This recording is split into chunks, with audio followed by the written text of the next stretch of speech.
Hi, ladies. So this is the read aloud of Make Way for Ducklings. This is the book we read during our social studies lesson on April 27th. And this book is about a family of ducklings that travels to our very own hometown, Boston, which is our new social studies unit. And they pass over a few important landmarks and a few important places in the city of Boston, finding a place to settle down as a family. So I want you to think of, if you hear an important landmark or important place in Boston, I want you to tap your nose while I'm reading.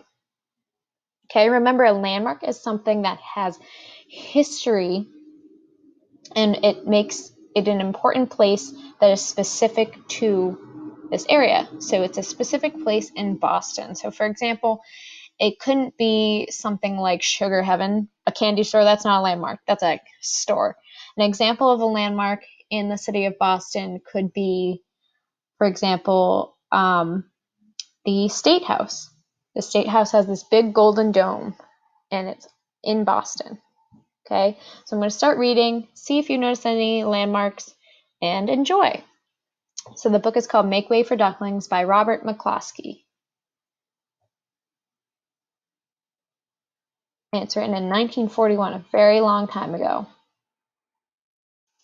Mr. and Mrs. Mallard were looking for a place to live, but every time Mr. Mallard saw what looked like a nice place, Mrs. Mallard said it was no good.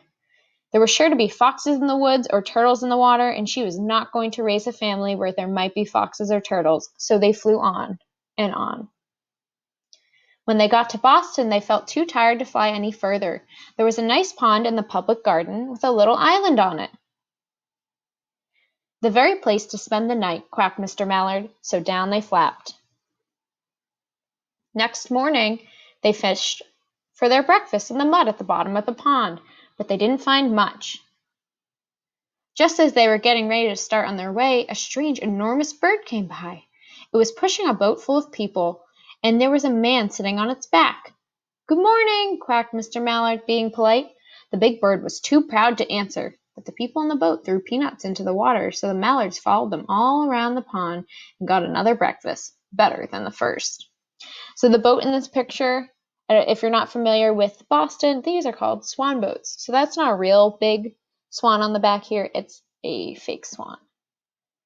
"I like this place," said Mrs. Mallard as they climbed out onto the bank and waddled along. "Why don't we build a nest and raise our ducklings right in this pond?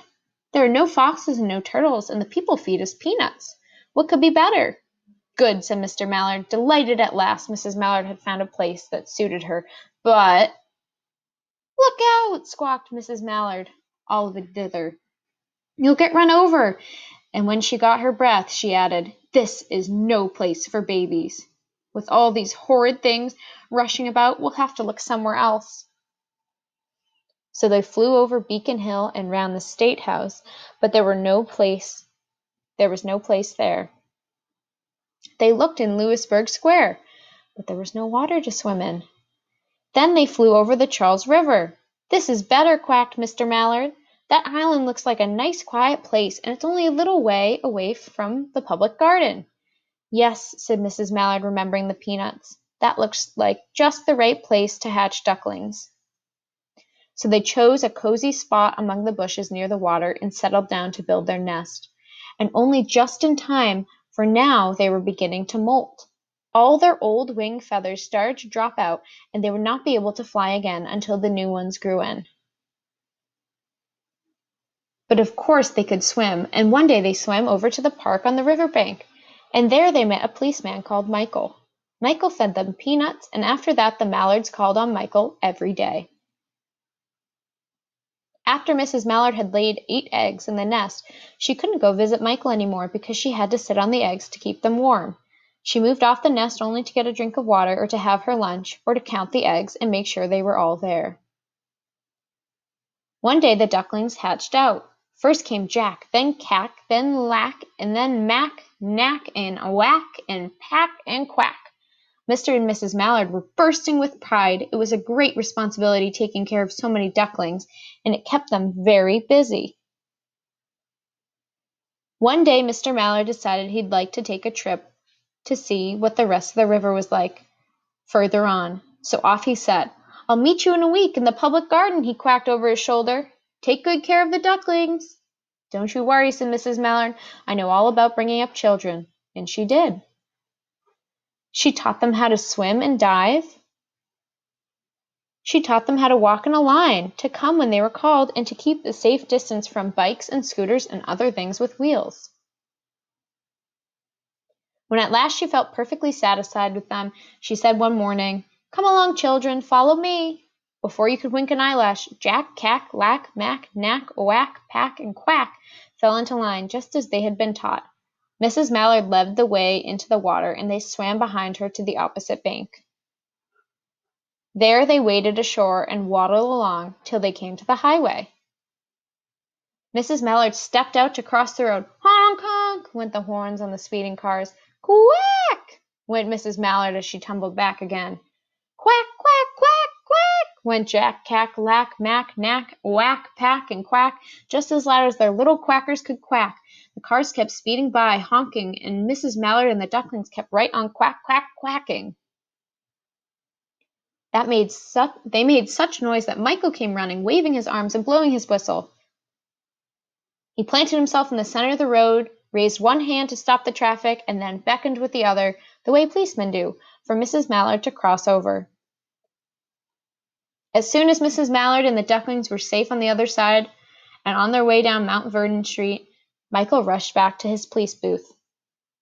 He called Clancy at the headquarters and said, There's a family of ducks walking down the street. Clancy said, Family of what? Ducks? Family of what? Ducks, yelled Michael. Send a police car, quick. Meanwhile, Mrs. Mallard had reached the corner bookshop and turned into Charles Street, with Jack, Cack, Lack, Mack, Knack, Whack, Pack, and Quack all marching in line behind her. Everyone stared. An old lady from Beacon Hill said, Isn't it amazing? And the man who swept the street said, Well, now ain't that nice? And when Mrs. Mallard heard them, she was so proud she tipped her nose in the air and she walked along with extra swing in her waddle. When they came to the corner of Beacon Street, there was the police car with 4 policemen that Clancy had sent from headquarters. The policemen held back the traffic so Mrs. Mallard and the ducklings could march across the street. Right on into the public garden. Inside the gate, they all turned round to say thank you to the policemen. The policemen smiled and waved goodbye. When they reached the pond and swam across to the little island, there was Mr. Mallard waiting for them, just as he had promised. The ducklings liked the new island so much that they decided to live there. All day long they followed the swan boats and eat peanuts. And when night falls, they swim to their little island and go to sleep. The end.